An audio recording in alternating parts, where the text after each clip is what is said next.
Welcome to week 8 of the Freedom Ticket. So this week we're going to be talking about how you can build your listing to not only convince customers to buy, but to also convince the Amazon algorithm that it should actually show your listing to customers who may be interested in buying.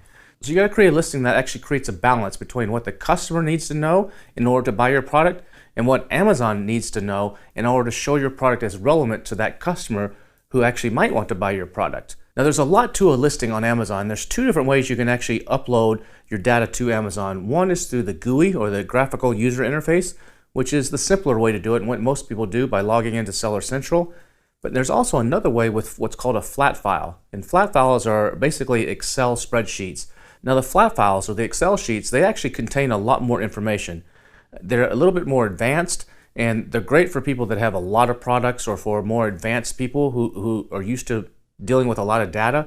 But for a brand new user, I would probably stick to the GUI and just use it. And once you get comfortable with that, you could migrate over to the flat file templates, which will give you a little bit more flexibility, but they are a little bit harder to understand and deal with. So later, in a later module, Bradley's going to be showing you how to use the Helium 10 list building tool to actually make sure you've covered all your bases with all your keywords and everything, and then import that into the Amazon backend. And we'll be doing a little walkthrough and show you how to actually do that whole process. But there's a few key components of the listing that you really need to pay special attention to. The first one is the title. The title is by far the most important thing on your entire listing. What you put in that title is going to make a huge difference on how you rank, what Amazon sees you as relevant for. So you don't want to mince words in the title. You don't want to waste any space. The title usually is between 200 and 250 characters. In some categories, they limit it to 50, so depending on what you're selling in. And you want to try to maximize that as much as possible. Now, you don't want to just keyword stuff it and make no sense, like some people do. But you actually want to make it to where you can try to get at least 3 to 5 of your main keyword phrases that you're targeting in that title. And sometimes you can get real creative with the way you set up the title and actually have them nested. I could actually have in the title hand sanitizer travel size with gel, or something like that, and that would actually be 3 keywords in one phrase because it has the words hand sanitizer next to each other, hand sanitizer travel next to each other, and hand sanitizer travel with gel. So you can get creative in the way you organize the title to try to get as many different keywords and phrases in there as possible. The order does matter. So for your top 3 to 5 targets, you want to try to get those in exact phrase order, the exact wording. And then Amazon will mix and match. So any words that are in your title do carry a lot of extra weight. So even if you have hand sanitizer travel, the words hand sanitizer gel, even though the word travel is in between of them, Amazon will give you some extra credit and extra relevance for hand sanitizer gel. But when they're in exact phrase order, that actually is more powerful for the search engine. And remember, in one of the earlier modules, I showed you how to use brand analytics to actually see how many people are actually using those exact phrases in their title. And the less that are doing that for the keywords that you're targeting, the easier it's going to be for you to actually rank on those particular keywords. So that's the discoverability of your product is super important based on your title. Now, changing the title is okay, but I would try to keep that mostly within the first 30 days. You can change it anytime, and sometimes that can have great effect, and sometimes it can have a negative effect. But in my experience, changing it anytime within the first 30 days is typically okay. So any kind of A/B testing you may be doing with Amazon that we've talked about in other modules, or any kind of data you get from your search term reports, you're like, hey, you know what, I maybe should focus on this other keyword. Try to make most of those changes in that first 30 days if possible. And just keep in mind, if you do decide to change it down the road, sometimes it can kind of mess up the algorithm and mess up some of your relevance, and other times it can make a huge difference. I've seen some old titles that were pretty basic, and you come in and change them, and overnight their sales doubled. But I've seen the inverse too, where someone was doing really well and they decided, let's focus on a different keyword, and they change it and their sales go in half. So just keep that in mind. Try to do everything within those first 30 days if you can. Now also on your titles, when you're wording them, something just to keep in mind is they truncate. So depending on the mobile device, or the iPad or the tablet or the computer screen that they're being shown on, a lot of times not the entire title doesn't show. Or if they're in an ad or something and they're grabbing your title to show it in an ad, oftentimes these cutoff points are at 37 characters, 77 characters, and 107 characters. So if you can, try to make sure you have complete thoughts or complete sales messages at each of those breakpoints, because if it's right in the middle of a message or a sales message, in the way that you phrased it, it could cut off and it could cost you in some conversions. Another thing in your titles is you're not supposed to use a bunch of keywords. There's a bunch of stop words that Amazon doesn't like you to use. Like you can't say best or you can't say top. They really don't like you saying that in the title. Now there is a little title checking tool within Amazon Seller Central where you can go into the help section, and there's an option there where it says, do you want to change something about your listing? And you can choose that option and you can choose to change title. And in there, if you play with that a little bit and add some different things, you can put it through there and it'll actually come back and give you a warning if it's not allowed. So that's just a little tip. If you're ever concerned about a certain word, run it through that little help section in Seller Central, and it'll usually come back and tell you. Now, so the title is crucial. Your price is also crucial. So you want to make sure you have a very good price that your listing justifies that price. So whether if it's a high price, your listing quality and your image quality and your descriptions need to justify that price. If it's a low price, you need to just blow them out of the water with your images and make them feel like this is the deal of the century because it's so cheap. And speaking of images, that's the second most important part of your title. A lot of people will look at the title, price, and images. Those are three of the main things that people look at. So the images, you usually get 7 to 9 images depending on your category. And if you get 9, usually only the first 7 will actually appear on the listing, and they have to click to actually go through and see the rest. And we're going to talk more about images and talk more about title and all these different sections in later modules more in detail, but I'm just giving you the quick overview right now. But your main image is your most crucial image. And your second image is probably obviously the second most important image, because sometimes Amazon will toggle back and forth between the two images. And if it toggles back and forth, sometimes your second image can actually show up on the search results page. I like to upload at least 3,000 pixels or higher, but we'll talk more about images coming up in a future module in this week's training.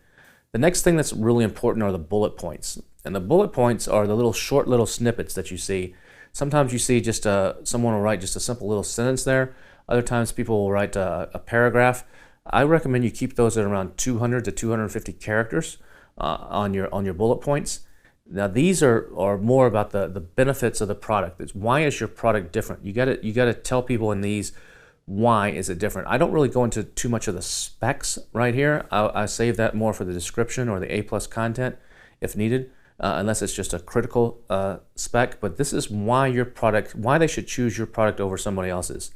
Now, typically you get 5 bullet points, but in some categories you get 6, and in some cases you can even get up to 10 or 11 bullet points.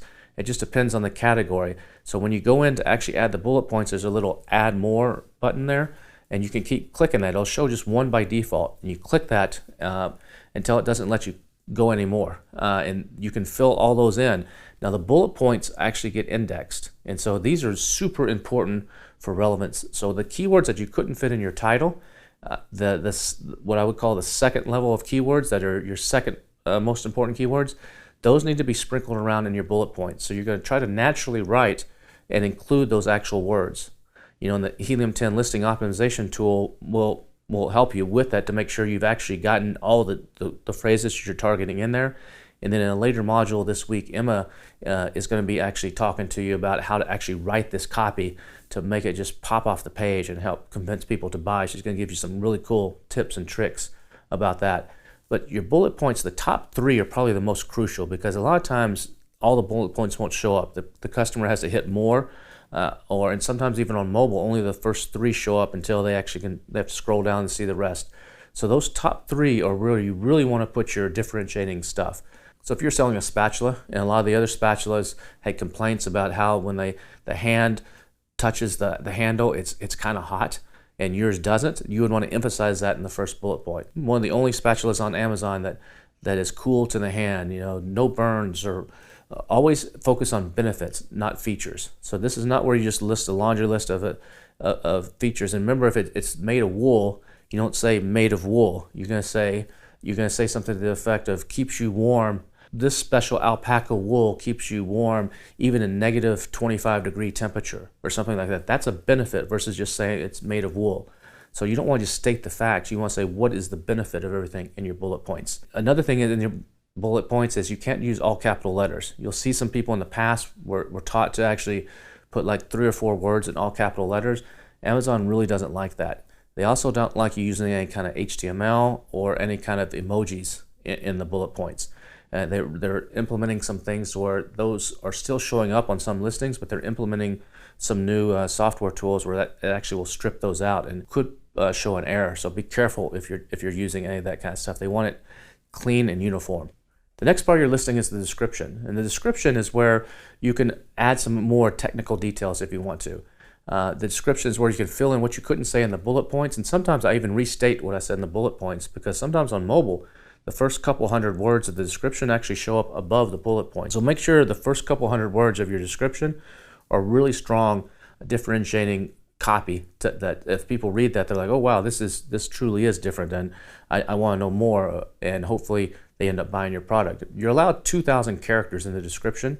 You're not allowed to use any kind of HTML or emojis in there, unfortunately. So the description does get indexed by Amazon, so any keywords that you're able to put in there, but it has a lower priority in the A9 algorithm than the bullet points or the title. So you always want to make sure you get your main keywords, the main relevant keywords, incorporated into the title and the bullet points, and then any third level keywords can go down into the description. Another very important section of the listing is what's called the back end.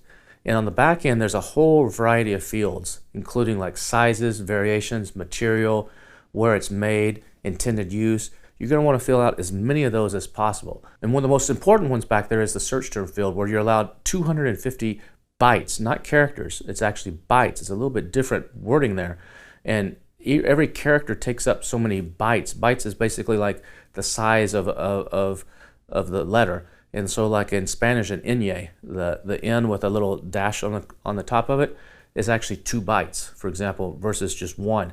And so you got to be careful there to not go over that. If you go over that, that entire field may not be indexed. So you want to make sure you stay within those 250 bytes. And the listing optimization tool from Helium 10 will help you ensure that. It'll do a little check on that and make sure you're not going over if you're concerned about that. Spaces do count in there as well. But this is where you're going to put additional words that you just couldn't fit in your listing. This is where you're going to put words, maybe it's Spanish words, maybe it's some additional misspellings, some other words that just didn't quite make it into the main listing. So that's what that field is for. But fill in as many of the back-end keywords as you can on size, color, all the other ones. It varies depending on the category, what's there. There's going to be a lot that you're going to leave blank that just don't apply to you. Maybe it just does it contain batteries. There's a whole lot of fields back there. So, but fill in as many as you can, because that's going to make a huge difference in the filtering. When a customer comes to Amazon, they type in, say, some sort of beauty product, and if you haven't checked in the back end where it's hyperallergenic, and they hit the little filter on the left-hand side that says show me only hyperallergenic products, yours is not going to show up in those results once they hit that filter. So you want to fill in as many of those extra fields as you can in the backside. Now these won't show up to the customer, but they're used by Amazon for relevance and for indexing and for filtering, as in this example. A couple different types of listings that exist on Amazon. There's what's called a standalone listing, where it's just a single product that's offered. And then there's also called parent-child listings. And a parent-child listing is basically when you have variations. A variation is when you have different sizes or colors. So if you have a makeup mirror and you got 4 different colors, each one of those is going to be a variation, each of the 4 colors. Or if you have sizes, small, medium, large, those are 3 different sizes. That would be 3 different variations. Well, what you have to do to actually create these variations is you have to create what's called a parent. And so you will create a parent ASIN, and the parent ASIN is not actually purchasable. It's not actually an inventory item that people will purchase.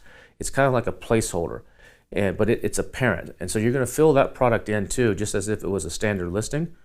And then you're actually going to create additional listings on top of that, which will each have their own ASIN. And these are the ones that people can actually buy, and those are called the children. So you would have one for if you had makeup mirrors and you had a red, white, and rose gold mirror, you would have a red child, you would have a rose gold child, and you have a white child. And each of those is going to be filled out completely with bullet points, description, title, and so on. And so what that will do is it will tie them all together. So when someone searches for and finds your makeup mirror, they're going to see the different options there. They're going to see that, oh, this is available in red, white, and rose gold. And maybe they typed in rose gold makeup mirror and they stumbled across your listing.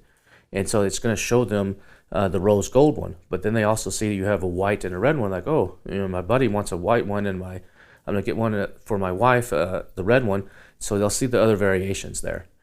So sometimes that can actually help you, especially when you're launching a new product or you're launching something new. You can take advantage of the sales of the previous one by adding a new product as a variation, if it makes sense. Other people believe that you should actually have every variation as a standalone. Some people say don't put them all together. Instead, take your 3 makeup mirrors and make one standalone listing for the red, one standalone listing for the white, and one standalone listing for the rose gold. And the idea behind that is that now you get more real estate on the page when somebody searches. So there's 3 different listings that pop up if you have them the right keywords and the right relevance, so that they pop up versus just one. So you can test it either way. You can always add variations later. You can make them individual, and then you can combine them later using a flat file, or you can actually uncombine them as well. And Seller Central support can help you actually uncombine them if you want to do that. But you're going to have to consider which way you want to do that when you're setting up your listing, if you're going to have variations or sizes. One other important thing when you're writing your title and your bullet points is you always want to focus on the why in your copy. So the why in your copy could be something like it crushes through ice, it prevents burns, or any kind of why. If you're able to add that into your title, especially towards the end of the title, because the first part of the title is you want to more emphasize the main keywords you're going after. But anything that shows the benefit of the product and the why of the product, if you can get that added in, it can actually make a big difference in conversions and sessions on your page. So this is just a quick overview of the main components of a listing. And we're going to dive into deeper detail on each one of those. And then we have some guest speakers that are going to come on and talk about them and even more. So we're going to have Emma that's going to be coming on talking about how to write really good bullet points and good titles. We have Karen that's going to be coming on and showing you how to actually create some amazing video content for your listing. We have Bradley's going to be showing you how to use the listing optimization tool and some of the other tools at Helium 10 to really create a good listing. So we've got a lot more cool stuff in store for you this week. Looking forward to seeing you in the next module.